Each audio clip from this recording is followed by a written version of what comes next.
Shriram Samarth विदेहापरि colony प्रपंच मुमुक्षु जनारागी अध्यात्म चर्चा करोनी बहुलोकजे मेलबीति नमस्कार त्या ब्रह्म चैतन्य मूर्ति सद्गुरुनाथ महाराज की जय जय जय रघुवीर समर्थ समर्थ सद्गुरु श्री ब्रह्म चैतन्य महाराजर सद्गुरु श्री ब्रह्मानंद महाराजर अनुग्रहದಿಂದ ಅದೇ ರೀತಿಯಾಗಿ ಸಂತ ಶ್ರೇಷ್ಠ ಶ್ರೀ ಜ್ಞಾನೇಶ್ವರ ಮಹಾರಾಜರ ಅನುಗ್ರಹದಿಂದ ನಾವು ಈಗ 12ನೇ ಅಧ್ಯಾಯವನ್ನು ಕುರಿತು ಶ್ರೀ ಜ್ಞಾನೇಶ್ವರ ಮಹಾರಾಜರು ಬರೆದ ವಿವೇಚನೆಯನ್ನು ಕುರಿತು ಪರಮಪೂಜ್ಯ ಶ್ರೀ ದಲ್ಸರೆ ಬಾಬಾ ಅವರು ಮಾಡಿದ ಪ್ರವಚನಗಳಲ್ಲಿ 27 ಪ್ರವಚನಗಳನ್ನು ಶ್ರವಣ ಮಾಡಿ ಇವತ್ತು 28ನೇ ಪ್ರವಚನವನ್ನು ನಾವು ಶ್ರವಣ ಮಾಡ್ತಾ ಇದ್ದೀವಿ. ಈ ಅಧ್ಯಾಯದಲ್ಲಿ 40 ಪ್ರವಚನಗಳಿದ್ದು ನಾವಿನ್ನೂ 12 ಪ್ರವಚನಗಳನ್ನು ಶ್ರವಣ ಮಾಡಬೇಕಾಗಿದೆ. ಆದ್ದರಿಂದ ಅವು ಸಹಿತ ಬಹಳಷ್ಟು ಮಹತ್ವಪೂರ್ಣವಾಗಿರ್ತಕ್ಕಂಥ ಪ್ರವಚನಗಳಿರ್ತವೆ. ಆದ್ದರಿಂದ ಎಲ್ಲರೂ ಅತ್ಯಂತ ನಿಷ್ಠೆಯಿಂದ ತಳಮಳದಿಂದ ಹಾಗೂ ಜಿಗುಡುತನದಿಂದ ತಳಮಳ ಬೇಕಲಿದೆ ಅಂತಂದ್ರೆ ಇವುಗಳಿಗೆ ಹೇಳಿರ್ತಕ್ಕಂಥ ವಿಚಾರಗಳು ನಮ್ಮ ಜೀವನದಲ್ಲಿ ಬರಲಿ ಅನ್ನುವಂಥ ತಳಮಳ ಬೇಕು. ಜಿಗುಡುತನದಿಂದ ನಾವು ಅವುಗಳನ್ನು ನಮ್ಮ ಜೀವನದಲ್ಲಿ ಅಳವಡಿಸಿಕೊಳ್ಳಿಕ್ಕೆ ಪ್ರಯತ್ನ ಮಾಡಬೇಕು ಮತ್ತು ಈ ವಿಷಯದಲ್ಲಿ ಸದ್ಗುರುಗಳ ಅನುಗ್ರಹದಿಂದಲೇ ಇದಾಗತಕ್ಕಂಥದ್ದು ಅನ್ನುವಂಥ ನಿಷ್ಠಾ ಬೇಕು. ಈ ರೀತಿಯಾಗಿ ಈ ಪ್ರವಚನಗಳನ್ನು ನಾವು ಶ್ರವಣ ಮನನ ನಿಧಿಧ್ಯಾಸನ ಮೂಲಕವಾಗಿ ಮನಸ್ಸಿಗೆ ಶಾಂತಿ ಸಮಾಧಾನವನ್ನು ಪಡ್ಕೋಬೇಕು ಅನ್ನುವಂಥ ಕಳಕಳಿಯಿಂದ ಅರ್ಥಾತ್ ಏನು ಅಂತಂದ್ರೆ ಆ ಪರಮ ಪೂಜ್ಯ ಶ್ರೀ ದಲ್ಸರೆ ಬಾಬಾ ಅವರು ಹೇಳ್ತಕ್ಕಂಥ ಈ ಪ್ರವಚನಗಳು ನಿಜವಾಗಿಯೂ ನಮ್ಮನ್ನು ಕೃತಾರ್ಥರನ್ನಾಗಿ ಮಾಡ್ತವನ್ನು ಹೇಳೋದಕ್ಕೂ ಸಂಶಯ ಇಲ್ಲ. ಆ ಒಂದು ದಿಶೆಯಲ್ಲಿ ಶ್ರೀ ಜ್ಞಾನೇಶ್ವರ ಮಹಾರಾಜರಂತೂ ನಾವು ಶಬ್ದಗಳಿಂದ ಹೇಳಲಿಕ್ಕೆ ಶಕ್ತಿಲ್ಲ. ಅಂಥ ಪರಮ ಪೂಜ್ಯರಾಗಿರ್ತಕ್ಕಂಥ ಮತ್ತು ಅತ್ಯಂತ ಮಹಾನ್ ವ್ಯಕ್ತಿಗಳಾಗಿರ್ತಕ್ಕಂಥ ಶ್ರೀ ಜ್ಞಾನೇಶ್ವರ ಮಹಾರಾಜರ ಚರಣಾರವಿಂದಗಳಲ್ಲಿ ಪ್ರಾರ್ಥನೆ ಮಾಡ್ತಾ ಇಂದಿನ ಪ್ರವಚನವನ್ನು ಓದಿ ಪ್ರಾರಂಭ ಮಾಡ್ತೀನಿ. ಆದ್ದರಿಂದ ತತ್ಪೂರ್ವದಲ್ಲಿ ಅಲಂಕಾಪುರಿ ಪುಣ್ಯ ಭೂಮಿ ಪವಿತ್ರ ತಿಥೇ ನಾಂದತೋ ಜ್ಞಾನ ರಾಜ ಸುಪಾತ್ರ ತಯಾ ಪೀತಾ ಮಹಾಪುಣ್ಯ ರಾಶಿ ನಮಸ್ಕಾರ ಮಾಧಾ ಸದ್ಗುರು ಶ್ರೀ ಜ್ಞಾನೇಶ್ವರಾಶಿ सद्गुरुनाथ महाराज की जय जय जय रघुवीर समर्थ श्रीराम समर्थ प्रवचन 28. ನಾವು ಇಲ್ಲಿ ಇಷ್ಟೊಂದು ಸ್ತ್ರೀ ಪುರುಷರು ಇರುತ್ತೇವೆ. ಪ್ರತಿಯೊಬ್ಬರ ಜೀವನದಲ್ಲಿ ಕೆಲವು ಸಂಬಂಧಗಳು ಹೇಗೆ ಇರುತ್ತವೆ ಎಂದರೆ ಅವು ಸ್ಥಿರವಾಗಿರುತ್ತವೆ. ಈವರೆಗೆ ಎಷ್ಟೋ ಜನರು ಹುಟ್ಟಿ ಬಂದರು ಹಾಗೂ ಸತ್ತು ಹೋದರು.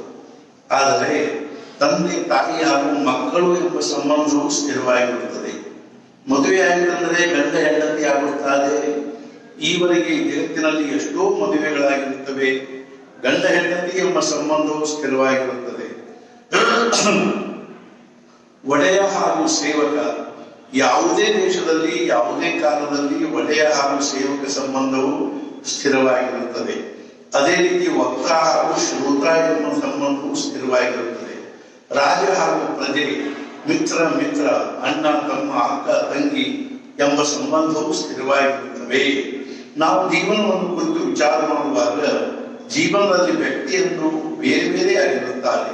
ಉದಾಹರಣೆಗೆ ಒಂದು ಮಾವಿನ ವೃಕ್ಷವಿರುತ್ತದೆ, ಆ ವೃಕ್ಷ ವ್ಯಕ್ತಿಯಾಗಿರುತ್ತದೆ. ಆದರೆ ಮಾವಿನ ಹಣ್ಣುಗಳು ಸಾರ್ವಜನಿಕವಾಗಿರುತ್ತವೆ. ಮಾವಿನ ಹಣ್ಣು ಎಂಬುದು ಅನಾದಿ ಕಾಲದಿಂದಲೂ ಸ್ಥಿರವಾಗಿರುತ್ತದೆ.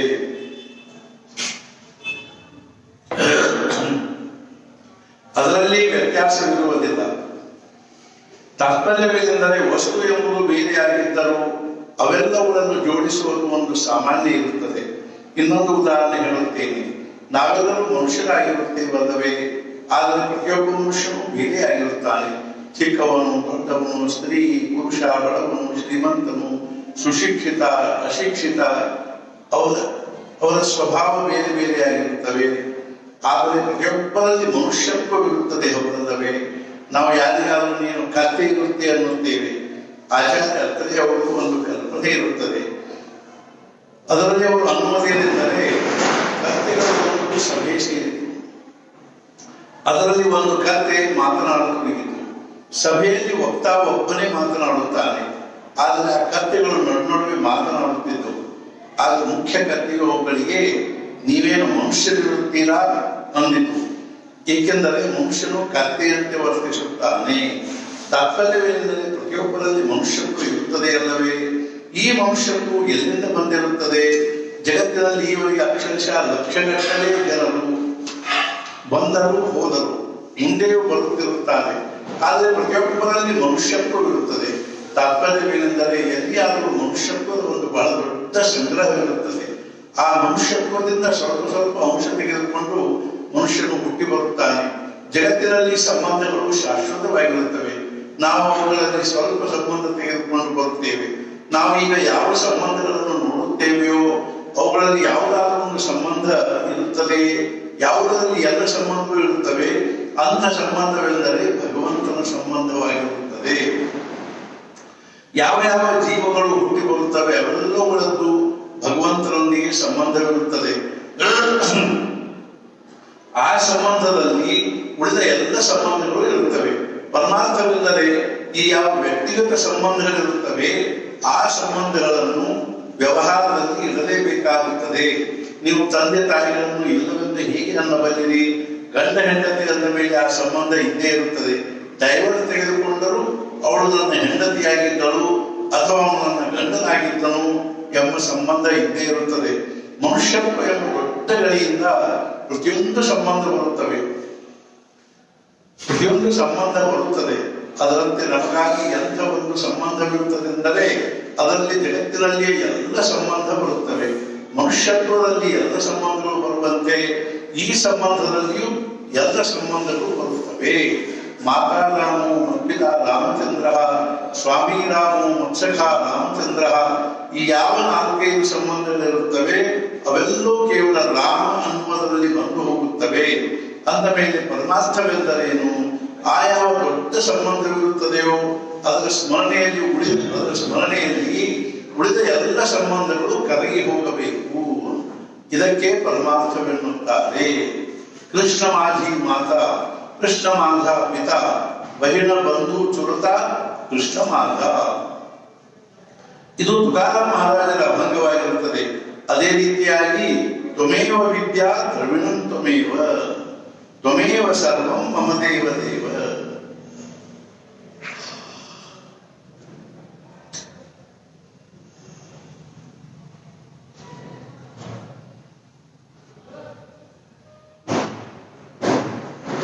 ತ್ವಮೇವ ವಿದ್ಯಾ ದ್ರವಿಣಂ ತ್ವಮೇವ, ತ್ವಮೇವ ಸರ್ವಂ ಮಮ ದೇವ ದೇವ. ಇದು ಪರಮಾರ್ಥವಾಗಿರುತ್ತದೆ. ಅಂದ ಮೇಲೆ ಪರಮಾರ್ಥವೆಂದರೇನು? ಅತ್ಯಂತ ವಿಶಾಲವಾಗುವುದು. ಎಷ್ಟು ವಿಶಾಲವಾಗುವುದು? ಭಗವಂತನಷ್ಟು ವಿಶಾಲವಾಗುವುದು. ನಾನು ನಿನ್ನವನಿರುತ್ತೇನೆ ಅನ್ನುತ್ತಾ ನಾನು ನೀನೇ ಆಗಿಬಿಡುವುದಾಗಿರುತ್ತದೆ. ಮೂರು ಅವಸ್ಥೆಗಳಿರುತ್ತವೆ.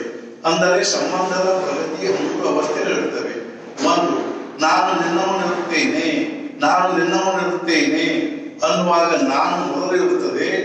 ಆದರೆ ನಿನ್ನಿಂದ ನಾನು ಸ್ವಲ್ಪ ಬೇರೆಯಾಗಿರುತ್ತೇನೆ, ನೀನೂ ಇರುತ್ತಿ, ನಿನ್ನವನಿರುತ್ತೇನೆ, ನಾನು ನಿನ್ನವನಿರುತ್ತೇನೆ ಅನ್ನುವುದರಲ್ಲಿ ನೀನು ಇರುತ್ತಿ, ನಿನ್ನವನಿರುತ್ತೇನೆ ಅನ್ನುವುದರಲ್ಲಿ ನೀನು ಯಾರು ಆಗಿರುತ್ತೀಯೋ ಆ ನಿನ್ನ ಬಗ್ಗೆ ನನಗೆ ಗೊತ್ತಿರುವುದಿಲ್ಲ.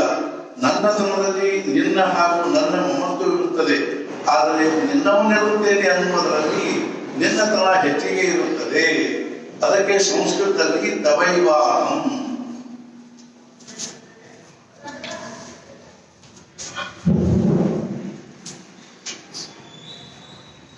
ತವೈವಾಹಂ ಎಂದು ಅನ್ನುತ್ತಾರೆ. ನಾನು ನಿನ್ನವನಿರುತ್ತೇನೆ, ನಾನು ನಿನ್ನಿಂದ ಸ್ವಲ್ಪ ದೂರವಿರುತ್ತೇನೆ, ನೀನು ನನ್ನಿಂದ ದೂರ ಇರುತ್ತಿ. ಆದರೆ ನೀನು ನನ್ನ ಎದುರಿಗೆ ಬರುತ್ತಿರುವಿ, ನನ್ನ ಸಮೀಪದಲ್ಲಿಯೇ ಬರುತ್ತಿರುವಿ. ಎಷ್ಟು ಸಮೀಪದಲ್ಲಿ ಅಂದರೆ ಜೇತೆ ತಾಲೋ ತೇತೆ ತೂ ಮಾಧಾ ಸಾಂಗಾತಿ ತಾಲವಿಸಿ ಹಾಕಿ ಧರ್ಮೀಯ. ಇಷ್ಟೊಂದು ಅವನು ಹತ್ತಿರ ಬರುತ್ತಾನೆ, ನನ್ನ ಜೊತೆಗೆ ಬರುತ್ತಾನೆ. ಆದ್ದರಿಂದ ನಾನು ನಿನ್ನವನಿರುತ್ತೇನೆ. ಈಗ ನಾನು ನಿನ್ನವನಿರುತ್ತೇನೆ ಎಂದು ಅನ್ನುತ್ತೇನೆ. ಆದರೆ ಅದರಲ್ಲಿ ನಿಜವಾದ ನಿನ್ನತನ ಇರುವುದಿಲ್ಲ. ನಾನು ಅವನನ್ನು ಆ ದೃಷ್ಟಿಯಿಂದ ನೋಡುವುದಿಲ್ಲ. ನಿನ್ನವನಿರುತ್ತೇನೆ ಅಂದ ಮೇಲೆ ಎದುರಿಗೆ ಬಂದೇ ಬಿಡುತ್ತಾನೆ. ಆಮೇಲೆ ಆ ಬೇರೆದರ ಸಹನೆ ಆಗುವುದಿಲ್ಲ. ನಾನು ಇಲ್ಲವೇ ಇಲ್ಲ, ನೀನೇ ಇರುತ್ತಿ, ತ್ವಮೇವಾಹಂ ಅಂದ ಮೇಲೆ ಪರಮಾರ್ಥವೆಂದರೆ ತಸ್ಯೈವಾಹಂದಿಂದ ಪ್ರಾರಂಭವಾಗಿ ತವೈವಾಹಮದ ಮೂಲಕವಾಗಿ ಕೊನೆಗೆ ತ್ವಮೇವಾಹಂದಲ್ಲಿ ಪರ್ಯವಸಾನವಾಗಬೇಕು. ತಾತ್ಪರ್ಯವೇನೆಂದರೆ ನಾನು ಅವನವನಿರುತ್ತೇನೆ, ನಾನು ನಿನ್ನವನಿರುತ್ತೇನೆ, ನಾನು ನೀನೇ ಆಗಿರುತ್ತೇನೆ. ಈ ಮೂರು ಮೆಟ್ಟಿಲುಗಳಿರುತ್ತವೆ. ಇದೇನೋ ಕಾದಂಬರಿ ಅಲ್ಲ. ಶ್ರೀ ಬ್ರಹ್ಮಾನಂದ ಮಹಾರಾಜರು ಅಂದದ್ದೇನೆಂದರೆ ಶ್ರೀ ಮಹಾರಾಜರು ನನ್ನನ್ನು ತಮ್ಮಂತೆ ಮಾಡಿದರು ಅಂದರೆ ಅದು ತ್ವಮೇವಾಹಂ ಆಗಿರುತ್ತದೆ. ಈಗ ಅವರಿಬ್ಬರಲ್ಲಿ ಭೇದವೇ ಇಲ್ಲ. ಅಂದರೆ ನಮಗೆ ಏನು ಕಲಿಯೋದಿರುತ್ತದೆ ಅಂದರೆ ನನ್ನ ಯಾವ ಜಗತ್ತಿನಲ್ಲಿಯ ಸಂಬಂಧಗಳಿರುತ್ತವೆಯೋ ಅವೆಲ್ಲವೂ ಕನ್ವರ್ಟ್ ಆಗಿ ಒಂದೇ ಕಡೆಗೆ ಬರಬೇಕು. ಭಗವಂತನಲ್ಲಿ ಆಗಲಿ ಅಥವಾ ನಿಮ್ಮ ಸದ್ಗುರುಗಳಲ್ಲಿ ಆಗಲಿ ಬರಬೇಕು. ನಮಗೆ ಮಗಳು ಅಥವಾ ಮಗನು ಇರುತ್ತಾನೆ ಅಂತ ತಿಳಿಯಿರಿ. ನಾನೇ ನಿನ್ನವನಾಗಿರುವೆನೆಂದ ಮೇಲೆ ನನ್ನ ಮಗಳು ಅಥವಾ ಮಗನು ನಿನ್ನವನೇ ಆಗುತ್ತಾರೆ. ನನ್ನ ಹತ್ತಿರ ದುಡ್ಡು ಇರುತ್ತದೆ, ದುಡ್ಡು ನನ್ನದಿರುತ್ತದೆ. ಆದರೆ ನಾನೇ ನಿನ್ನವನಾದನೆಂದರೆ ನನ್ನ ದುಡ್ಡು ಕೂಡ ನಿನ್ನದೇ ಆಗುತ್ತದೆ. ನನ್ನ ಮನೆ ಇರುತ್ತದೆ, ಆ ಮನೆಯಲ್ಲಿ ನಾನು ಇರುತ್ತೇನೆ. ಆದರೆ ನಾನು ನಿನ್ನವನಾದನೆಂದರೆ ನನ್ನ ಮನೆ ನಿನ್ನದೇ ಆಗುತ್ತದೆ. ನಾನು ಹೇಳುತ್ತಿರುವುದು ನಿಮಗೆ ತಿಳಿಯುತ್ತದೆ ಎಂದು ಅನಿಸುತ್ತದೆ. ಇದು ಹೇಗೆ ಇರುತ್ತದೆ? ಇದೇನು ಕೇವಲ ಕಲ್ಪನೆ ಅಲ್ಲ. ಸಾಧು ಸಂತರು ಈ ರೀತಿ ಬಾಳುತ್ತಾರೆ. ಇದಕ್ಕೊಂದು ಅಪ್ರತಿಮ ಉದಾಹರಣೆ ಹೇಳುತ್ತೇನೆ. ಅದು ನನ್ನ ಹೃದಯದಲ್ಲಿ ಆಳವಾಗಿ ಇಳಿದಿರುತ್ತದೆ. ಅತ್ಯಂತ ಸಾಧಾರಣ ಸಂಗತಿಯಾಗಿರುತ್ತದೆ. ಆದರೆ ಅದರಲ್ಲಿ ಎಷ್ಟೊಂದು ಅರ್ಥ ತುಂಬಿರುತ್ತದೆ. ಈ ದಿನಕರ್ ರಾವ್ ಅವರ ಅಜ್ಜ ಬಹುಸಾಹೇಬರು ಇದ್ದರು. ಒಂದು ಶ್ರಾವಣ ಸೋಮವಾರದಂದು ನಾವೆಲ್ಲರೂ ಊಟಕ್ಕೆ ಕುಳಿತಿದ್ದೆವು. ನನ್ನ ಪಕ್ಕದಲ್ಲಿ ಬಹುಸಾಹೇಬರು ಕುಳಿತಿದ್ದರು. ಆಗ ದಿನಕರ್ ರಾವ್ ಅವರ ತಾಯಿ ದಕ್ಷಿಣೆ ಕೊಡುತ್ತಿದ್ದರು. ಪ್ರಸಂಗವು ಎಷ್ಟೊಂದು ಸಾಧಾರಣವಾಗಿರುತ್ತದೆ. ಅಂಗ್ರೇಜಿಯಲ್ಲಿ ಇನ್ಸಿಗ್ನಿಫಿಕೆನ್ಸ್ ಅನ್ನುತ್ತಾರೆ. ಇದರಲ್ಲಿ ಏನಿರುತ್ತದೆ ಅನ್ನಂತೆ ನಾನು ನಿನ್ನವನಿರುತ್ತೇನೆ ಎಂಬುದರ ಬಗ್ಗೆ ಹೇಳುತ್ತಿರುವೆನು. ಆಗ ಎಲ್ಲರ ಮುಂದೆ 4 ಆನೆ ದಕ್ಷಿಣೆ ಹೇಳುತ್ತಿದ್ದರು. ಆ ದಕ್ಷಿಣೆಯನ್ನು ನನ್ನವರಿಗೆ ಇಟ್ಟು ಅವರು ತಿರುಗಿ ಹೊರದರು. ಆಗ ಬಹುಸಾಹೇಬರು ಅವರಿಗೆ ಇದೇನಿದು, ನನಗೆ ದಕ್ಷಿಣೆ ಕೊಡಲಿಲ್ಲವಲ್ಲ, ನಾವು ಶ್ರೀ ಮಹಾರಾಜರ ಮನೆಯಲ್ಲಿ ಇರುವುದಿಲ್ಲವೇ ಅಂದರು. ಇದರಲ್ಲಿ ಎಷ್ಟೊಂದು ಅರ್ಥವಿರುತ್ತದೆ ನೋಡಿರಿ. ನಾವು ಅವರಿಗೆ ನೈವೇದ್ಯ ತೋರಿಸುವಾಗಲೂ ನಮ್ಮದು ತಿನ್ನುವ ಕಡೆಗೆ ಲಕ್ಷ್ಯವಿರುತ್ತದೆ. ಇದಕ್ಕೇನು ಮಾಡಬೇಕು? See the fun. ಮನುಷ್ಯನಿಗೆ ಎಂಥ ಭ್ರಮೆ ಇರುತ್ತದೆ ನೋಡಿರಿ. ಇದೆಲ್ಲದರ ಮೂಲ ಯಾವುದರಲ್ಲಿ ಇರುತ್ತದೆ ಅಂದರೆ ನನ್ನ ದೇಹವು ನಿನ್ನದಾಗಿರುತ್ತದೆ. ದೇಹದ ಮಹತ್ವ ಏನು ಇರುತ್ತದೆ? ದೇಹವು ಕರ್ಮಾಧೀನವಾಗಿರುತ್ತದೆ. ಕರ್ಮದ ಹೊರತು ದೇಹ ಇರಲು ಶಕ್ಯವಿಲ್ಲ. ಇದು ಕರ್ಮಭೂಮಿ ಆಗಿರುತ್ತದೆ. ಇಲ್ಲಿ ಕರ್ಮ ಮಾಡದ ಹೊರತು ಯಾರೂ ಇರಲು ಶಕ್ಯವಿಲ್ಲ. ಆದರೆ ಮೂಲಿನ ಸಂಗತಿ ಏನೆಂದರೆ ಕರ್ಮ ಮಾಡದೇ ಇರುವುದು ಕೂಡ ಒಂದು ಕರ್ಮವೇ ಆಗಿರುತ್ತದೆ. ಅವನು ಏನು ಮಾಡುವುದಿಲ್ಲ ಅಂದರೆ ಏನಾದರೂ ಮಾಡುತ್ತಿರುತ್ತಾನೆ ಅಂತ ಹಾಗೆ ಆಗುತ್ತದೆ. ಮಾಡದೇ ಇರುವುದನ್ನು ಮಾಡುತ್ತಿರುತ್ತಾನಲ್ಲ, ಮಾಡದೇ ಇರುವುದನ್ನು ಮಾಡಲಿಕ್ಕಂತಾನೆ ಅಂದ ಮೇಲೆ ಆ ಕರ್ಮಕ್ಕೆ ನನ್ನ ಮಟ್ಟಿಗೆ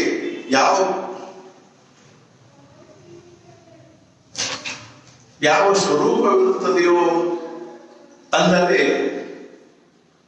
ಯಾವ ಸಂಕುಚಿತ ಸ್ವರೂಪವಿರುತ್ತದೆಯೋ ಅದಕ್ಕೆ ವಿಶ್ವವ್ಯಾಪಿ ವಿಶಾಲ ಸ್ವರೂಪ ಕೊಡುವುದೆಂದರೆ ಭಕ್ತಿಯಾಗಿರುತ್ತದೆ ಎಂಬುದು ಶ್ರೀ ಜ್ಞಾನೇಶ್ವರ ಮಹಾರಾಜರ ಅಭಿಪ್ರಾಯವಾಗಿರುತ್ತದೆ. ಮುಂದಿನ ಓವಿಯಲ್ಲಿ ಹೇಳಿರುವುದೇನೆಂದರೆ ನಾನು ಕರ್ಮ ಮಾಡುತ್ತೇನೆ, ಅದು ನನ್ನ ಕೈಯಿಂದಲೇ ಆಗುತ್ತದೆ ಅಲ್ಲವೇ. ಆದರೆ ಕರ್ಣೇಕ ನ ಕರ್ಣೆ ಹೇ ಆಗವೇ ತೋಚಿದಾಣಿ ವಿಶ್ವ ಚಳತಸೆ ದೇಣೆ ಪರಮಾತ್ಮೇನಿ. ಮಾಡುವುದು ಮಾಡದಿರುವುದು ಇವೆಲ್ಲ ಅವನೇ ತಿಳಿದಿರುವುದು. ಈ ವಿಶ್ವವೆಲ್ಲ ನಡೆದಿರುವುದು ಪರಮಾತ್ಮನಿಂದಲೇ. ಈ ವಿಶ್ವಕ್ಕೆ ಪ್ರೇರಣೆ ಕೊಡುವ ಯಾವ ಪರಮಾತ್ಮನಿರುತ್ತಾನೋ ಅವನ ಇಚ್ಛೆಯಿಂದಲೇ ನನ್ನ ಕೈಯಿಂದ ಕರ್ಮ ಸಂಭವಿಸುತ್ತದೆ. ಅದನ್ನು ಮಾಡಲು ನಾನು ಕರ್ತ ಅಲ್ಲ, ಅವನು ಕರ್ತ ಇರುತ್ತಾನೆಂದು ಅನ್ನಬೇಕು. ಹಾಗೆ ಮನಪೂರ್ವಕ ಅನಿಸಬೇಕು.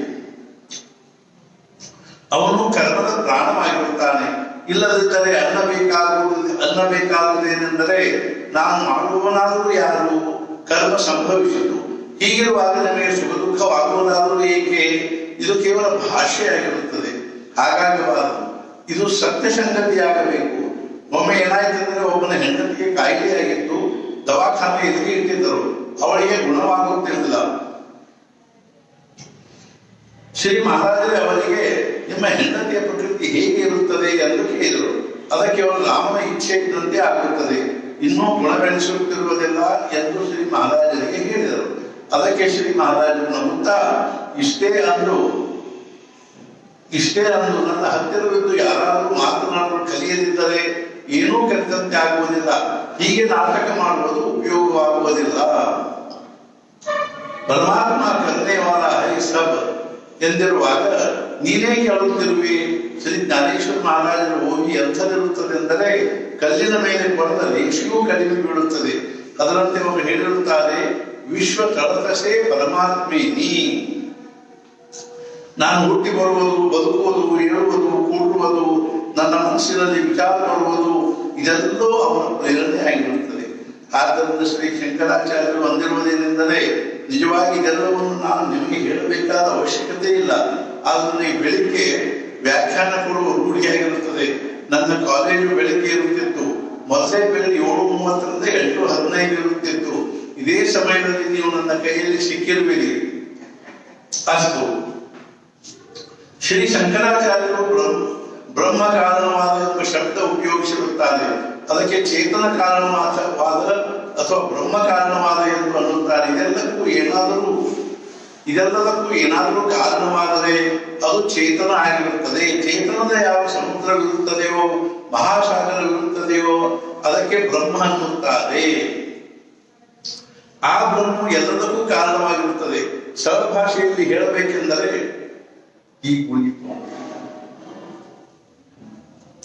ಸರಳ ಭಾಷೆಯಲ್ಲಿ ಹೇಳಬೇಕೆಂದರೆ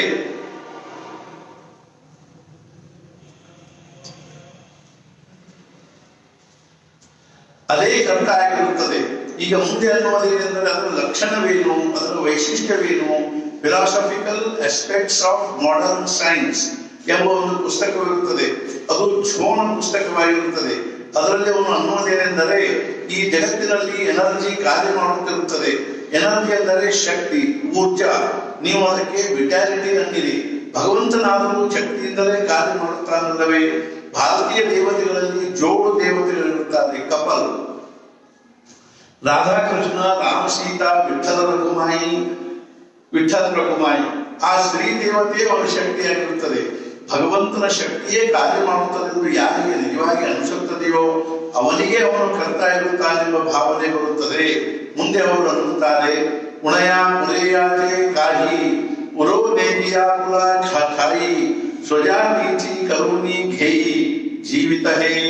ನ್ಯೂನಾತಿರೇಕಗಳಲ್ಲಿ ಬಂದದೇನು ಮನಸ್ಸಿನಲ್ಲಿ, ಸ್ವಧರ್ಮಾನುಸಾರ ಸಾಗಿಸಬೇಕಿಲ್ಲಿ ಜೀವನವನ್ನು. ಯಾವ ಕರ್ಮ ಮಾಡಬೇಕಾಗಿರುತ್ತದೆಯೋ ಅದನ್ನು ಅವನ ಕೃಪೆಯೇ ಆ ಕರ್ಮ ಮಾಡುತ್ತದೆ. ಕರ್ಮವು ಪೂರ್ಣವಾದರೆ ಅದು ಅವನ ಕೃಪೆ, ಪೂರ್ಣವಾಗದಿದ್ದರೆ ಅದು ಅವನ ಇಚ್ಛೆ. ಕರ್ಮವು ಪೂರ್ಣವಾದರೆ ಅದು ಅವನ ಕೃಪೆ, ಪೂರ್ಣವಾಗದಿದ್ದರೆ ಅದು ಅವನ ಇಚ್ಛೆ. ಈ ರೀತಿಯಾಗಿ ಯಾರು ವೃತ್ತಿ ಆಗುತ್ತದೆಯೋ ಅವನು ತನ್ನ ಜೀವನ ಸಾರ್ಥಕ ಮಾಡಿಕೊಂಡರೆಂದು ತಿಳಿಯಬೇಕು. ಏಕನಾಥ್ ಮಹಾರಾಜರಂಥ ಮಹಾತ್ಮರು ಭಾವಾರ್ಥ ರಾಮಾಯಣದ 44 ಅಧ್ಯಾಯಗಳಾದ ಮೇಲೆ ಈಗ ನನ್ನ ಕೆಲಸ ಮುಗಿಯಿತು ಅಂದರು. ಹಾಗೂ ಅವರು ತಮ್ಮ ಶಿಷ್ಯನಾದ ಗಾವ್ವಾನಿಗೆ ಮುಂದಿನದನ್ನು ಬರೆಯಲು ಹೇಳಿದರು. ಗಾವ್ವಾನ್ ಮುಂದಿನ ರಾಮಾಯಣ ಬರೆದನು. ಏಕನಾಥ್ ಮಹಾರಾಜರಿಗೆ ಅದು ಅಶಕ್ಯವಿತ್ತೆ. ಅವರು ಮನಸ್ಸು ಮಾಡಿದರೆ ಇನ್ನೂ 4-6 ತಿಂಗಳಿದ್ದು ಅದನ್ನು ಬರೆಯಬಹುದಾಗಿತ್ತು. ಆದರೆ ಅವರು ನಾನು ಹೀಗೆ ಇರುವುದು ನನ್ನ ಸದ್ಗುರುಳಾದ ಜನಾರ್ದನ ಸ್ವಾಮಿಗಳ ಇಚ್ಛೆ ಇರುವುದಿಲ್ಲ ಅಂದರು. ಇಂಥ ಜಗತ್ಪ್ರಸಿದ್ಧ ಗ್ರಂಥ ಬರೆಯುವುದು ಹಾಗೂ ಅದನ್ನು ಅರ್ಧಕ್ಕೆ ಬಿಟ್ಟು ಹೋಗುವುದು ಹೇಗಿದೆ ನೋಡಿರಿ. ನಾವು ಇದರಿಂದ ಕಲಿತುಕೊಳ್ಳಬೇಕು. ಮೊದಲ ಮದುವೆ ಎಲ್ಲಿಯೂ ಬಂದಲಿಲ್ಲ. ಕೊನೆಗೆ ನಿನ್ನ ಕಣ್ಣು ಮುಂದೆ ಆ ಕರ್ಮವಾಗುವ ಯೋಗವಿಲ್ಲ. ನಿನ್ನ ಕೆಲಸ ಅಲ್ಲೇ ಇತ್ತು. ನಾವು ಇದನ್ನು ಕಲಿತುಕೊಳ್ಳಬೇಕು. ಯಾವುದಾದರೂ ಕರ್ಮ ಪೂರ್ಣವಾದರೂ ಅಹವ, ಪೂರ್ಣವಾಗದಿದ್ದರೂ ಅಹವ. ನನ್ನ ಕೈಯಲ್ಲಿ ಎಷ್ಟು ಆಗಬೇಕಾಗಿರುವುದೋ ಅಷ್ಟು ಆಗಿಯೇ ಆಗುತ್ತದೆ.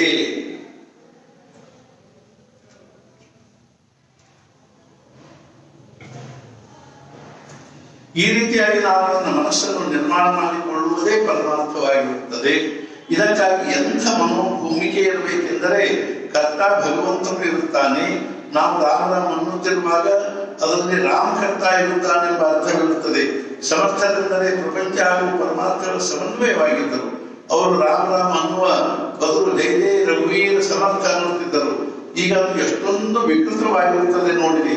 ನಾವು ಊಟಕ್ಕೆ ಕೂಡುವಾಗ ಸದಾ ಸರ್ವದಾ ಯೋಗ ತುಜಾ ಲಾಭ ಅನ್ನುತ್ತೇವೆ. ಯಾರ ಯೋಗ ಸಂಭವಿಸಬೇಕು? ಭಗವಾನ್ಗಳದ್ದೇ.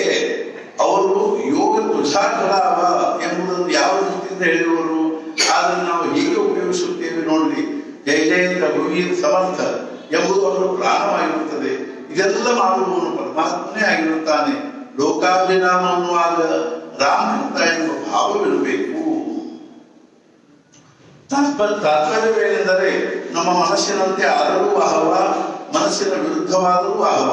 ಅಂದ ಮೇಲೆ ನಮ್ಮ ಮನೋವೃತ್ತಿ ಹೇಗಿರಬೇಕು? ನಾವು ಜ್ಞಾನೇಶ್ವರಿಯಲ್ಲಿ ಒಂದು ಓವಿ ಪಾಠ ಮಾಡಿರುತ್ತೇವೆ. ಅದೇನೆಂದರೆ ಮಾಳಿಗೆ ದೇವತೆ ನೇಲೆ, ದೇವತೆ ನಿವಾಂತತಿ ಗೇಲೆ, ದಯಾಪಾಣಿಯ ಇಸೈ ಕೇಲೆ ಗೋವಾ ವೇಗ. ಇದು ಸರಿ ಜ್ಞಾನೇಶ್ವರ ಮಹಾರಾಜರ ದೃಷ್ಟಾಂತವಿರುತ್ತದೆ. ಅವರ ದೃಷ್ಟಾಂತ ಹೇಗೆ ಇರುತ್ತದೆ ಎಂದರೆ, ಒಂದು ದೃಷ್ಟಾಂತವನ್ನು ನಾವು ಲಕ್ಷ್ಯದಲ್ಲಿಟ್ಟುಕೊಂಡರೆ ಅದರಲ್ಲಿ ಸಂಪೂರ್ಣ ತತ್ವಜ್ಞಾನವೇ ಬರುತ್ತದೆ. ಆ ಮಹಾತ್ಮನ ಪ್ರತಿಭೆ ಆದರೂ ಹೀಗೆ ಇತ್ತು ನೋಡಿರಿ. ಅಷ್ಟು ಸಣ್ಣ ವಯಸ್ಸಿನಲ್ಲಿ ಅಂಥ ವಿದ್ವಾನ್ ಆಗಿದ್ದರು. ನಾನು ಅನೇಕ ಬಾರಿ ಹೇಳಿರುತ್ತೇನೆ, ಆದರೂ ಮತ್ತೆ ಮತ್ತೆ ಹೇಳುತ್ತೇನೆ, ಅವರ ಕಲ್ಪನೆ ಅಂದರೆ ಸೌಂದರ್ಯ. ಶ್ರೀ ಜ್ಞಾನೇಶ್ವರ ಮಹಾರಾಜರೆಂದರೆ ಎಲ್ಲ ಕಡೆಗೆ ಈಶ್ವರಿ ಸೌಂದರ್ಯ ನೋಡಬಹುದು. ಅವರು ಅನ್ನುವುದೇನೆಂದರೆ, ಈ ವಿಶ್ವವೆಂದರೆ ಒಂದು ಉದ್ಯಾನವಾಗಿರುತ್ತದೆ. ಉದ್ಯಾನ ಬೇಕೆ ದೃಶ್ಯದಲ್ಲಿ ಎರಡು ಪ್ರಕಾರದ ಸೌಂದರ್ಯವಿರುತ್ತವೆ. ಒಂದು ಅರಣ್ಯದ ಸೌಂದರ್ಯ ಹಾಗೂ ಎರಡು ಉದ್ಯಾನದ ಸೌಂದರ್ಯ. ದಿಲ್ಲಿಯಲ್ಲಿ ಆ ಮುಘಲ್ ಗಾರ್ಡನ್ ಇರುತ್ತದೆಯಲ್ಲ, ಅದು ಎಷ್ಟೊಂದು ಪ್ರಸಿದ್ಧವಾಗಿರುತ್ತದೆ. ಅದೇ ರೀತಿಯಾಗಿ ಹಿಮಾಲಯಗಳ ಕೊಳ್ಳಗಳಲ್ಲಿಯ ಸೌಂದರ್ಯವಿರುತ್ತದೆ, ಅದು ಅರಣ್ಯ ಸೌಂದರ್ಯವಾಗಿರುತ್ತದೆ. ಅದರಂತೆ ಈ ವಿಶ್ವವೆಂದರೆ ಒಂದು ಉದ್ಯಾನವಾಗಿರುತ್ತದೆ. ಭಗವಂತನೇ ಈ ಉದ್ಯಾನದಲ್ಲಿ ತೋಟಿಗನಾಗಿರುತ್ತಾನೆ. ಅಂದರೆ ಉದ್ಯಾನದ ವ್ಯವಸ್ಥೆ ನೋಡುವವನು ಆ ತೋಟಿಯನ್ನು ಏನು ಮಾಡುತ್ತಾನೆ ಎಂದರೆ, ಯಾವ ಕಡೆಗಳಿಗೆ ನೀರು ಬಿಡಬೇಕೋ ಆ ಕಡೆಗೆ ನೀರು ಹರಿಬಿಡುತ್ತಾನೆ. ನೀರು ಅಂದರೆ ಜೀವನ. ಆ ತೋಟದಲ್ಲಿ ತೋಟಿಯನ್ನು ಯಾವ ಕಡೆಗೆ ನೀರು ಹರಿಸುತ್ತಾನೋ ಅದು ಆ ಕಡೆಗೆ ಯಾವುದೇ ತಕರಾರು ಮಾಡದೆ ಶಾಂತವಾಗಿ ಹೋಗುತ್ತದೆ. ಆ ನೀರಿಗೆ ನಾನು ಹೋಗಬೇಕು ಅಥವಾ ಬೇಡವೋ ಎಂಬ ಚಾಯ್ಸ್ ಇರುವುದಿಲ್ಲ. ನಾನು ಚಾಯ್ಸ್ ಶಬ್ದವನ್ನು ಏಕೆ ಪ್ರಯೋಗಿಸಿದೆನೆಂದರೆ, ಕೃಷ್ಣಮೂರ್ತಿ ಅವರು ಚಾಯ್ಸ್ಲೆಸ್ ಅವೇರ್ನೆಸ್ ಅನ್ನುತ್ತಿದ್ದರು. ಭಗವಂತನ ಸ್ವರೂಪದ ದರ್ಶನವೆಂದರೇನು? ಅದರಲ್ಲಿ ನನ್ನ ಒಪ್ಪಿಗೆಯ ಪ್ರಶ್ನೆ ಇಲ್ಲ, ಕೇವಲ ಸಾಕ್ಷಿತ್ವ. ಅದರಲ್ಲಿ ಉತ್ತಮ ಕೆಟ್ಟ ಇಲ್ಲವೇ ಇಲ್ಲ, ಕೇವಲ ಸಾಕ್ಷಿತ್ವ. ಅದೇ ರೀತಿಯಾಗಿ ಸ್ವತಂತ್ರ ಎಂಬ ಅಭಿಪ್ರಾಯವೇ ಇಲ್ಲ. ಆ ನೀರನ್ನು ಯಾವ ಕಡೆಗೆ ಬಿಡುತ್ತಾನೋ ಆ ಕಡೆಗೆ ಹೋಗುತ್ತದೆ.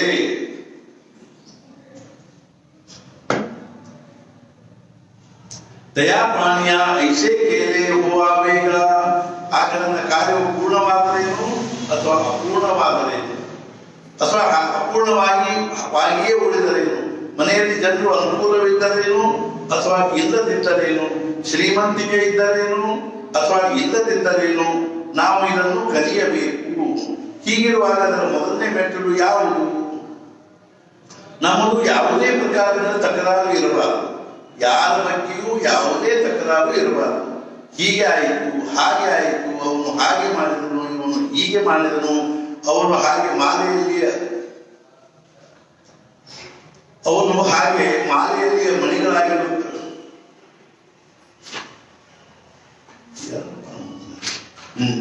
ಅವನು ಹಾಗೆ ಮಾಡಬಾರದಾಗಿತ್ತು ಎಂಬ ಯಾವುದೇ ಪ್ರಕಾರದ ತಕರಾರು ಮಾಡದಿರುವುದೇ ಮಹಾತ್ಮ್ಯದ ಲಕ್ಷಣವಾಗಿರುತ್ತದೆ. ಮಹಾತ್ಮ್ಯದ ಲಕ್ಷಣವಾಗಿರುತ್ತದೆ. ಹೀಗಾದರೂ ಅಡ್ಡಿ ಇಲ್ಲ, ಹಾಗಾದರೂ ಅಡ್ಡಿ ಇಲ್ಲ.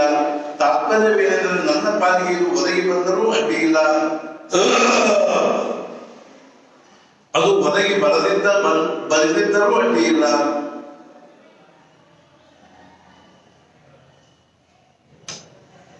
ನನ್ನ ಪಾಲಿಗೆ ಇದು ಒದಗಿ ಬಂದರೂ ಅಡ್ಡಿ ಇಲ್ಲ, ಅದು ಒದಗಿ ಬಂದರೂ ಅಡ್ಡಿ ಇಲ್ಲ.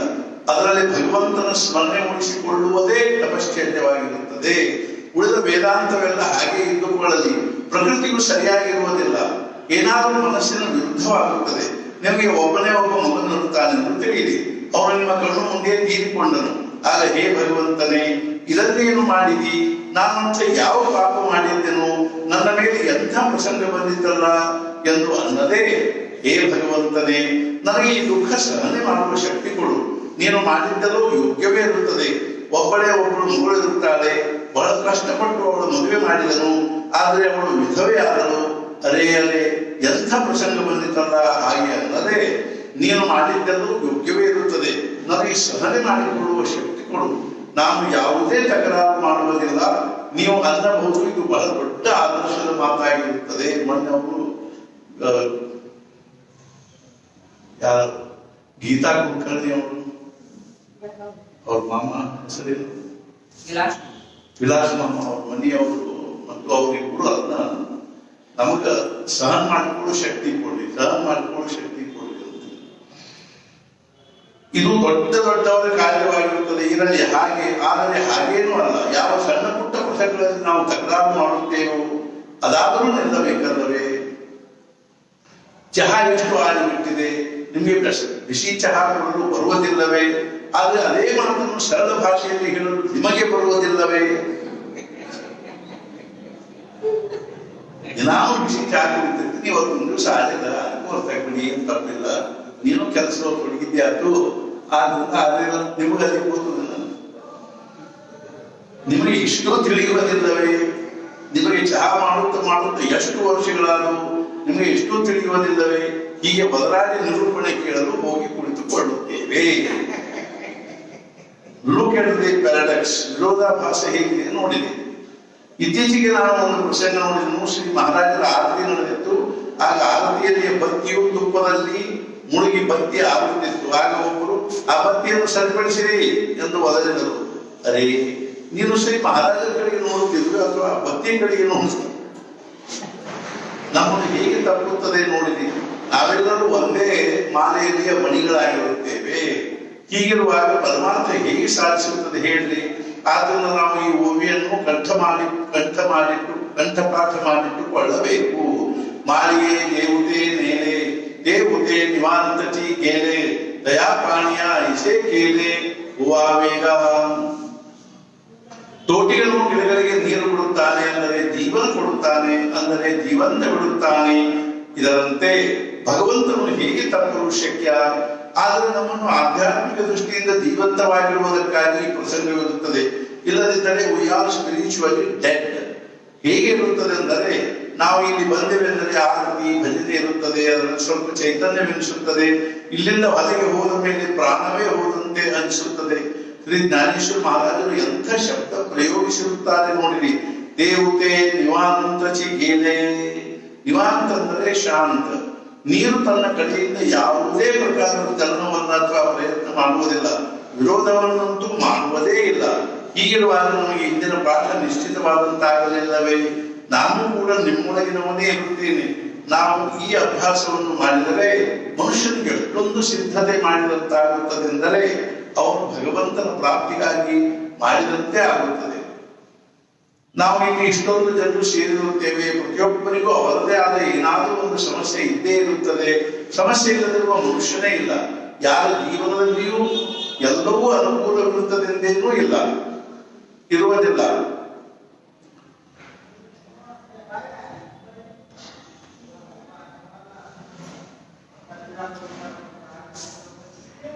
ಯಾರ ಜೀವನದಲ್ಲಿಯೂ ಎಲ್ಲವೂ ಅನುಕೂಲವಿರುತ್ತದೆಂದೇನೂ ಇರುವುದಿಲ್ಲ.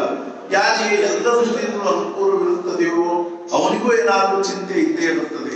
ಅವನಿಗೆ ಈ ಅನುಕೂಲತೆ ಮನೆಯವರಿಗೆ ಹೀಗೆ ಇರುತ್ತದೆಯೋ ಇಲ್ಲವೋ ಎಂಬ ಚಿಂತೆ ಇರುತ್ತದೆ. ನಾಳೆಗೆ ಏನಾಗುತ್ತದೆಯೋ ಯಾರಿಗೆ ಗೊತ್ತು? ಮುಂದೆ ವಯಸ್ಸಾದ ಮೇಲೆ ಎಷ್ಟೊಂದು ಚಿಂತೆ ಉಂಟಾಗುತ್ತದೆಂದರೆ ಆಗ ಅವನಿಗೆ ಚಿಂತೆ ಮಾಡುವುದು ಸ್ವಭಾವವೇ ಆಗಿಬಿಡುತ್ತದೆ. ನಮ್ಮ ಪ್ರವೃತ್ತಿ ಅಥವಾ ಸ್ವಭಾವ ಹೇಗೆ ಆಗಬೇಕೆಂದರೆ ನಮಗೆ ಭಗವಂತನ ಕಡೆಗೆ ಲಕ್ಷ್ಯವಿರಬೇಕು.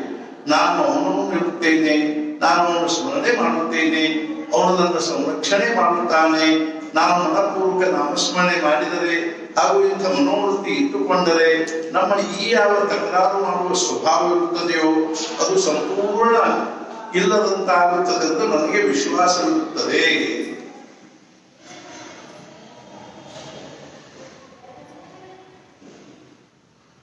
ಇದೇ ಸಹಜವಾಗಿ ತಲೆಯಾಗ ಒಂದು ವಿಚಾರ ಅಂತ ಏನು ಅಂದ್ರೆ, ಈ ಕ್ಷಣಕ್ಕೆ ನಮ್ಮ ದೇಹ ಸ್ಥಿತಿ ಮತ್ತು ಅದಕ್ಕೆ ಸಂಬಂಧಪಟ್ಟಿರ್ತಕ್ಕಂಥ ಪ್ರಾಕೃತಿಕವಾಗಿರೋ ಪರಿಸ್ಥಿತಿ ಹೆಂಗದನೋ ಹಂಗ ಇಟ್ಕೊಂಡು ಅದ್ರ ಬಗ್ಗೆ ಯಾವುದೇ ತಕರಾರಾಗಲಿ ಆಗ್ರಹ ಆಗಲಿ ಅಥವಾ ಒಂದು ಹೆಚ್ಚಿನ ಅಪೇಕ್ಷೆ ಆಗಲಿ ಅಥವಾ ಇದ್ದದ್ರೊಳಗಿಂದ ಉಪೇಕ್ಷೆ ಆಗಲಿ ಮಾಡದನೆ, ಅರ್ಥಾತ್ ಏನು ಅಂದ್ರೆ ಶಾಂತವಾಗಿ ಸಮಾಧಾನದಿಂದ ಅಂತರ್ಮುಖ ಆಗ್ಲಿಕ್ಕೆ ನಾವು ಪ್ರಯತ್ನ ಮಾಡ್ಕೋತಾ ಇದ್ದು ನಾಮಸ್ಮರಣೆ ಮಾಡ್ತಾ ಇದ್ರೆ ಮತ್ತೆ ಇದಕ್ಕಿಂತ ಹೆಚ್ಚಿನ ಏನು ಮಾಡಬೇಕಾಗಿರಂಗಿಲ್ಲ. ಕ್ಲಾಸಿಕ್ ಎಕ್ಸಾಂಪಲ್ ಅಂದ್ರೆ ಆದರ್ಶ ಉದಾಹರಣೆ ತುಕಾರಾಮ್ ಮಹಾರಾಜರು. ಅವರ ಹೆಂಡತಿ ಎಂಥವಳು, ಅವರಿಗೆ ಎಂಥ ಜನರ ಮಧ್ಯದಲ್ಲಿ ಇರಬೇಕಾಯಿತು, ಅವರೇ ತಮ್ಮ ಹೆಂಡತಿ ವರ್ಣನೆ ಮಾಡಿರುತ್ತಾರೆ. ಅವಳು ನಮಗೆ ಅನ್ನುವುದೇನೆಂದರೆ, ಜೀವಂತಚಿ ಮೇಲೆ ಲಾಜಾ ವಾಟೋನಿಯಾ ಬ್ಯಾಲೆ, ಜೀವಂತವಿದ್ದು ಸತ್ತಂತೆ ಇರುತ್ತಾರೆ, ನಾಚಿಕೆಯನ್ನೇ ಅಳೆದು ಕುಡಿದು ಬಿಟ್ಟಿರುತ್ತಾರೆ ಎಂದು ಅನ್ನುತ್ತಿದ್ದರು. ಇವಕ್ಕೇನು ನಾಚಿಕೆ ಲಾಜಾ ವಾಟೋನಿಯಾ ಬ್ಯಾಲೆ, ಜೀವಂತಚಿ ಮೇಲೆ, ಇವು ಜೀವಂತವ ಖರೆ ಅಡ್ಡಾಡ್ತವ, ಅದು ಸತ್ತಂದು ಯಾರು ಏನಂದ್ರು ಪ್ರತ್ಯುತ್ತರ ಇಲ್ಲ, ಯಾರು ಏನ್ ಮಾಡಿದ್ರು ಹೊಡೆದ್ರು ಗಂಡನ್ನು ಮಾತಿಲ್ಲ. ನಾಚಿಕೆಯನ್ನೇ ಅಲ್ಲೂ ಕುಡಿದು ಬಿಟ್ಟಿರುತ್ತಾರೆ ಅನ್ನೋದು ಹಂಚ್ಕೊಳ್ಳೋ ಭಾಗ್ಯ ಯಾವಾಗ ಬರ್ತದೆ. ಅದಕ್ಕೆ ಇವರು ಅನ್ನುತ್ತಿದ್ದ ಹೆಂಡತಿಗಳಿಂದ ಅಂತಲ್ಲ, ಎಲ್ಲಾ ಕಡೆಯಿಂದಲೂ ಅದಕ್ಕೆ ಇವರು ಅನ್ನುತ್ತಿದ್ದರೆ, कोणी येते आमच्या घरी ज्याच्या त्याला काय नाही धंदा, देवाचा संबंध ब्रह्मांड सोय रे. ಜನರಿಗೆ ತಮ್ಮ ತಮ್ಮ ಉದ್ಯೋಗ ವ್ಯವಸಾಯವಿಲ್ಲವೇ, ಅವರು ಅದೆಲ್ಲವನ್ನು ಬಿಟ್ಟು ನಮ್ಮ ಮನೆಗೆ ಏಕೆ ಬರುತ್ತಾರೆ? ಭಗವಂತನ ಸಂಬಂಧದಿಂದ ಬ್ರಹ್ಮಾಂಡವೇ ನಮ್ಮದಾಗುತ್ತದೆ. ಆದ್ದರಿಂದ ಜನರು ನನ್ನ ಕಡೆಗೆ ಬರುತ್ತಾರೆ. ಅವರ ಹೆಂಡತಿಯ ತಕರಾರು ಏನಿತ್ತೆಂದರೆ, ಕುಟಿತೇ ಟಾಳ ಅವಗ ಮಾಡಲಾಗುವುದಿಲ್ಲ. ಮುಂಜಾನೆ ಎಲ್ಲ ಕೂಡ ತಾಳ ಕಟ್ಟಲಿಕ್ಕೆ ಶುರು ಮಾಡ್ತಾರ, ಎಲ್ಲಾ ಕಡೆಗೂ ಗಂಧ ಇಳಿಸ್ಬಿಡ್ತಾರ. ಇಂಥ ಹೆಂಡತಿಯೊಂದಿಗೆ ಪ್ರಪಂಚ ಮಾಡಿದ್ರಿಂದ ಮೇಲೆ ಅವ್ರಿಗೆ ಎಷ್ಟೊಂದು ತಕರಾರು ಇಲ್ಲದ ಸ್ವಭಾವದವರು ಇರಬಹುದು. ಇದಕ್ಕೆ ಪ್ರತಿಯಾಗಿ ಭಗವಂತನಿಗೆ ಹೆಂಡತಿ ಕೊಟ್ಟದ್ರ ಬಗ್ಗೆ ಥ್ಯಾಂಕ್ಸ್ ಹೇಳಿದರು. ನಾವು ಇದನ್ನು ಏಕೆ ಹೇಳುತ್ತಿರುವೆನೆಂದರೆ, ಒಬ್ಬ ರಾಜನು ಕಾಯಿಲೆಯಿಂದ ಗುಣವಾದನೆಂದರೆ ಚರ್ಚದಲ್ಲಿ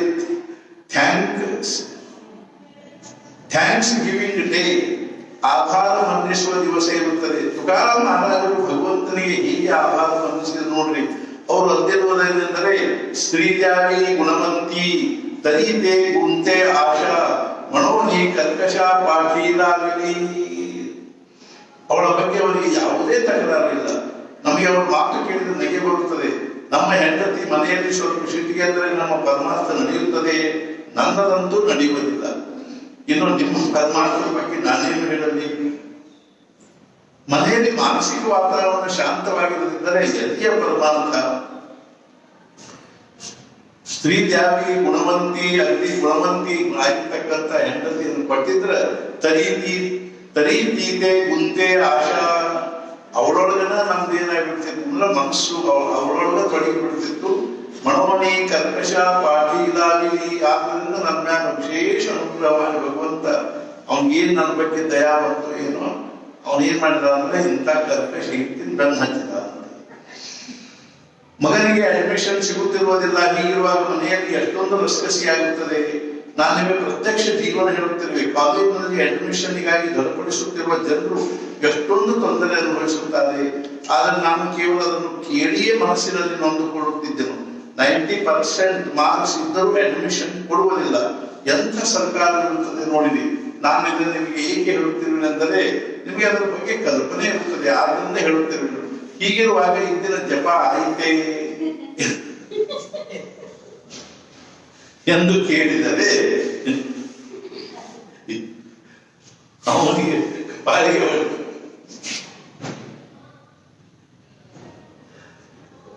ಇಂದಿನ ಜಪ ಆಯಿತೆ ಎಂದು ಕೇಳಿದರೆ ಎಲ್ಲಿಯ ಜಪ ಅನ್ನುತ್ತಾರೆ.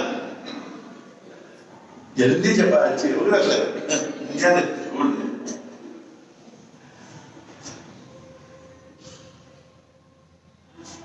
ಇದೇ ನಡೆದಿರುತ್ತದೆ. ಅಡ್ಮಿಷನ್ ಅಂತೆ ಜಪ ನಡೆದಿರುತ್ತದೆ. ಅಲ್ಲಿ ವೀಸಾ ಬಾಲಾಜಿ ಅಂತ ಹೈದರಾಬಾದ್ನಲ್ಲಿ ವೀಸಾ ಬಾಲಾಜಿ ಅಂತ ಒಂದು ಗುಡಿ ಅದು, ಮಂದಿರ. ನಮ್ಗೆ ಆಶ್ಚರ್ಯ, ವೀಸಾ ಬಾಲಾಜಿ ಏನಪ್ಪ ಇದು ಅಂತ ಗುಡಿಗೆ ಹೋದ್ವಿ. ಅದೇನಪ್ಪಾ ಅಂದ್ರೆ ಬಾಲಾಜಿ ಗುಡಿ, ಅದು ತಿರುಪತಿ ವೆಂಕಪ್ಪನ ಗುಡಿ. ಅದು ಗುಡಿ ಗರ್ಭಗುಡಿ ಮತ್ತು ಅದ್ರ ಮುಂದೆ ಹೆಂಗೆ ನಮ್ದು ಈ ಗರ್ಭಗುಡಿ ಮತ್ತು ಅದ್ರ ಮುಂದರದ ಹಂಗೆ ಸ್ವಲ್ಪ ಅದ. ಆ ಗುಡಿ ಸುತ್ತಲೂ ಒಂದು 10 ಫೂಟಿಂದ ಪ್ರದಕ್ಷಿಣೆ ದಾರಿ. ನಾವು ತಲಭಾಗದಿಂದ ಒಳಗೆ ಹೋಗ್ಬಿಡಿ ಆ ಪ್ರದಕ್ಷಿಣೆ ದಾರಿ ಬರ್ತದೆ. ಆ ಪ್ರದಕ್ಷಿಣೆ ದಾರಿ ದಾಟಿ ಆ ಗುಡಿಯ ಒಂದು ಮುಂದಿನ ಸಭಾ ಮಂಟಪದಾಗ ಹೋಗ್ಕು ಒಳಗೆ ಬಾಲಾಜಿ ಇದ್ದಾರೆ. ಆಮೇಲೆ ನಾವು ಗುರಾಜ ಮತ್ತು ಅವರು ಹೈದರಾಬಾದ್ ಅವರು ಆಕಿ ವಿನುತಾನ್ ಗಂಡ ಎಲ್ಲ ಹೋಗಿದ್ವಿ. ಹೋದ ಹೇಳ್ತೀನಿ ಸಂತೋಷ. ನಮ್ಗೆ ಎಲ್ಲೆಲ್ಲೂ ಅವ್ರಿಗೆ ಎಷ್ಟು ಹುಡುಗರು ಅಲ್ಲೇ ತಿರುಗಿಸತ್ತಿದ್ರು ಅಂದ್ರೆ ಗಿರಿ ತಿರುಗಿಸತ್ತಿದ್ರು ಅಂದ್ರೆ ಆ 10 ಫೂಟ್ನೊಳಗೆ 15-20 ಸಾಲು ಅದ್ರೊಳಗೆ ಗಿರಿ ನಮ್ಗೆ ಎಲ್ಲೆಲ್ಲೂ ಅವ್ರನ್ನ ಕ್ರಾಸ್ ಮಾಡಿ ಗುಡಿಗೆ ಹೋಗ್ಲಿಕ್ಕಾಗ. ಮನೆಗೆ ನಾವು ಏನ್ ಮಾಡಿದ್ವಿ ಅಂದ್ರೆ ಕಲಿ ಸಾಲಿನಾಗ ಅವ್ರ ಜೊತೆಗೆ ಸೇರ್ಕೊಂಡು ಅವ್ರಿಗೆ ಒಂದೊಂದು ಸಾಲು ಹಿಂಗ ನಡಕ್ ಹೊಕ್ಕೋತ ಹಿಂಗ ಹೆಂಗ ರೋಡ್ ಮೇಲೆ ದೊಡ್ಡ ಅಗಲ ರೋಡ್ ಇತ್ತು ಅಂದ್ರೆ ನಮ್ ಗಾಡಿ ಹೋಗ್ಬೇಕಾಗಿತ್ತು ಅಂದ್ರೆ ಸಾವಕಾಶ ಈ ಲೈನ್ ತಗೋದ್ ಹೆಂಗ್ ಕಲಿಕ್ ಹೋಗ್ತಿವ್ರ ಹಂಗ ಒಂದೊಂದ ಗಿರಿ ನಾವು ಅವ್ರ ಜೊತೆ ತಿನ್ಕೋತ ಮಕ್ಕಳ ಸಾಲಿನಾಗ ಹೊಕ್ಕು ಕಲಿಯಿಂದ ಗುಡಿಯಾಗ ಬಂದ್ವಿ. ನಾ ಕೇಳಿದ್ವಿ ಏನಿದೆಲ್ಲ ಇದು ಅಂತ ಕೇಳಿದ್ವಿ. ಇಲ್ರಿ ಇಲ್ಲೇ ವೀಸಾ ಬೇಕನ್ನೋರು ಈ ಬಾಲಾಜಿ ಪ್ರದಕ್ಷಿಣೆ ಮಾಡ್ಲಿಕ್ಕೆ ಬರ್ತಾರೆ. ಇಲ್ಲೊಂದು ಸಾಮಾನು ಕಾಗದ ಕೊಡ್ತಾರೆ, ಒಂದು ಪೆನ್ಸಿಲು ಅಥವಾ ಪೆನ್ನು ಕೊಡ್ತಾರೆ. ಅದ್ರೊಳಗೆ 108 ಅಂಕಿ ಇರ್ತಾವ. ಒಂದು ಪ್ರದಕ್ಷಿಣೆ ಆದ್ಮೇಲೆ 1 ಅಂಕಿ ಕಾಸು ಹೊಡಿದು ಹಿಂಗ 108 ಪ್ರದಕ್ಷಿಣೆ ಹಾಕಿರ್ತದೆ. 54, 27 ಹಿಂಗ್ ಪ್ರದಕ್ಷಿಣೆ ಹಾಕಿರ್ತದೆ ಅಂತ. ಹೆಂಗೋ ಹಂಗೇನಿದೆ ಅಂತಂದ್ರೆ ಅರ್ಥಾತ್ ಇಲ್ಲಿ ಅಡ್ಮಿಷನ್ ಅಂತೇ ಜಪ ನಡೆದಿರುತ್ತದೆ ಅನ್ನುತ್ತಾರೆ. ಇದೆಲ್ಲ ಏನಿರುತ್ತದೆ ನೋಡಿರಿ. ಹೀಗಿರುವಾಗ ಎಲ್ಲಿಯ ಪರಮಾರ್ಥ, ಎಲ್ಲಿಯ ಅಧ್ಯಾತ್ಮ, ದಿಸ್ ಈಸ್ ಲೈಫ್, ಇದು ಜೀವನವಾಗಿರುತ್ತದೆ. ಅಡ್ಮಿಷನ್ ಸಿಗೋದಿಲ್ಲವಲ್ಲವೇ? ಆಯ್ತು, ಹಾಗೆ ಆಗಲಿ, ನೀನು ಮಾಡಿದ್ದೇ ಯೋಗ್ಯವಿರುತ್ತದೆ. ಹೀಗೆ ಅನ್ನುವ ಸಾಧಕನ ಅವಸ್ಥೆ ಆದರೂ ಹೀಗಿರ್ಬೋದು ನೋಡಿರಿ. ಆದ್ದರಿಂದ ಮಾಯೆ ದೇವತೆ ನೇಲೆ ದೇವತೆ ನಿವಾಂತಚಿ ಗೇಲೆ ದಯಾಪಾಣಿಯ ಇಸೆ ಕೇಲೆ ಹೋವಾ ವೇಗ. ನಾನು ಅನ್ನುವುದೇನೆಂದರೆ ಒಂದು ದಿನ ಮಾತ್ರ ಇದನ್ನು ಅಭ್ಯಾಸ ಮಾಡಿ ನೋಡಿರಿ. ಉಳಿದ ವಿಷಯವನ್ನು ನಾನು ನಾಳೆ ಹೇಳುತ್ತೇನೆ. ಜಾನಕಿ ಜೀವನ ಸ್ಮರಣ ಜೈ ಜೈ ರಾಮ್. ಈಗ ಈ ವಿಶ್ವಾತ್ಮಕ ದೇವನನ್ನು ಈ ವಾಕ್ಯದಿಂದ ಘೋಷಿಸುವೆನು. ಸಂತುಷ್ಟನಾಗಿ ಕೊಡಬೇಕಿದನ್ನು ಪ್ರಸಾದದಾನ. ದುಷ್ಟರ ಕುಟಿಲತೆ ದೂರವಾಗಲಿ, ಸತ್ಕರ್ಮದಲ್ಲಿ ಪ್ರೀತಿ ಹೆಚ್ಚಾಗಲಿ, ಪ್ರಾಣಿ ಮಾತ್ರದಲ್ಲಿ ಪ್ರೇಮ ಬೆಳೆಯಲಿ. ಜೀವ ಭಾವದಿಂದ ದುಷ್ಟನಾಗಲಿ ಪಾಪತಿಮಿರ, ವಿಶ್ವ ಕಾಣಲಿ ಸ್ವಧರ್ಮ ಭಾಸ್ಕರ. ಪಡೆಯಲಿ ಪ್ರಾಣಿ ಮಾತ್ರ ಬಯಸಿದ್ದಲ್ಲ, ವರ್ಷಿಸುತ್ತ ಸಕಲ ಮಂಗಲ. ಸಂತ ಸಮೂಹ ಈಶ ನಿಷ್ಠೆಯುಳ್ಳ ಭೂಮಂಡಲದಿ ಸದಾಧಾರ. ಭೆಟ್ಟಿಯಾಗಲಿ ಜನರಿಗೆ ಸಚಲ ಕಲ್ಪತರುಗಳ ತೋಟವು, ಚೈತನ್ಯ ಚಿಂತಾಮಣಿಯ ಗ್ರಾಮವು, ಮಾತನಾಡುವ ಸಮುದ್ರವು, ಅಮೃತದ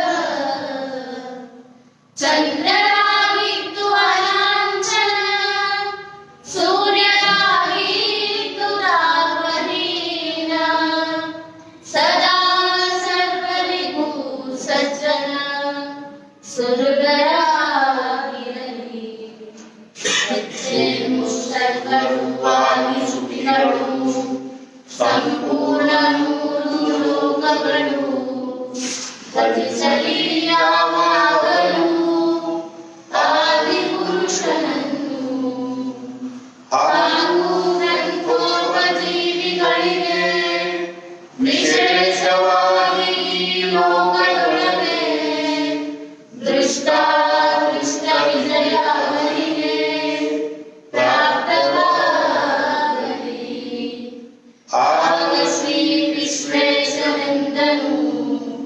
ಪಡೆದುಕೋ ಪ್ರಸಾದದಾನವನ್ನು.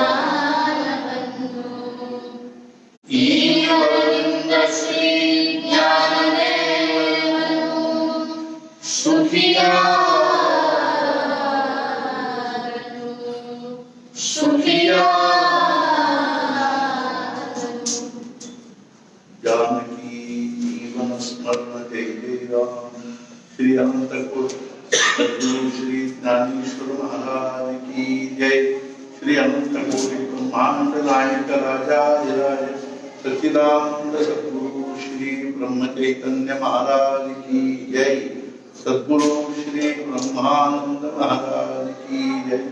जय जय रघुवीर समर्थ समर्थ सद्गुरु श्री ब्रह्म चैतन्य महाराज ಚರಣಾರವಿಂದಗಳಲ್ಲಿ ಅನನ್ಯವಾಗಿ ಪ್ರಾರ್ಥಿಸುವುದೇನೆಂದರೆ ನಮಗೆ ನಮ್ಮ ಸದ್ಗುರುಗಳು ಆಯುಷ್ಯ ಆರೋಗ್ಯ ಐಶ್ವರ್ಯವನ್ನೆಲ್ಲ ಅನುಗ್ರಹಿಸಲಿ ಮತ್ತು ಮುಖ್ಯವಾಗಿ ನಮಗೆಲ್ಲರಿಗೂ ಭಗವಂತನಲ್ಲಿ ಭಕ್ತಿ, ನಾಮದಲ್ಲಿ ಪ್ರೇಮ ಹಾಗೂ ಸದ್ಗುಣದಲ್ಲಿರ್ತಕ್ಕಂಥ ನಿಷ್ಠೆಯನ್ನು ಕೊಳ್ಳಿ ಎಂದು ತಿಳ್ಕೊಂಡು ಹೇಳಿ ಜಾನಕಿ ಜೀವನ ಸ್ಮರಣ ಜಯ ಜಯ ರಾಮ।